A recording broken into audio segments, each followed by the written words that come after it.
फोडणीच्या शेवया बनवण्यासाठी मी वर्मिसेली कंपनीच्या शेवया घेतलेल्या आहेत। नंतर कट केलेला कांदा, गाजर, हिरवी मिरची, मटार, फ्रेंच बीन्स आणि कढीपत्ता इथे घेतलेला आहे।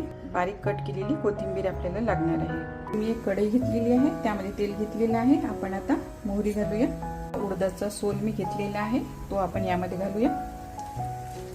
यामध्ये टाकण्यासाठी मी इकडे पाणी बॉईल करायला ठेवलेलं आहे। कढीपत्ता घालूया, हिरवी मिरची, कांदा, गाजर सुद्धा यामध्ये घातला आणि फ्रेंच बीन्स घालूया। 3 पीस यामध्ये आपण घालू। म्हणजे आपल्या चांगल्या फ्राय झालेल्या आहेत। आता आपण ह्या शेवया यामध्ये घालू, सर्व मिक्स करून घेऊया। थोडा वेळ आपण तेलातच त्याला फ्राय होऊ देऊया।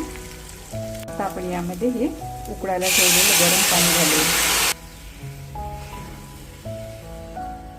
थोडीशी ब्लॅक पेपर पावडर आणि चवीनुसार मीठ घालूया। झाकण ठेवून हे आपण शिजू देऊया।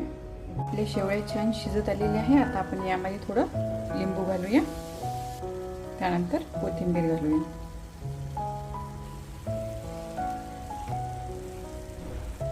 तर अशा प्रकारे रेडी आहे आपला वर्मिसेल शेवयांचा मस्त असा नाश्ता।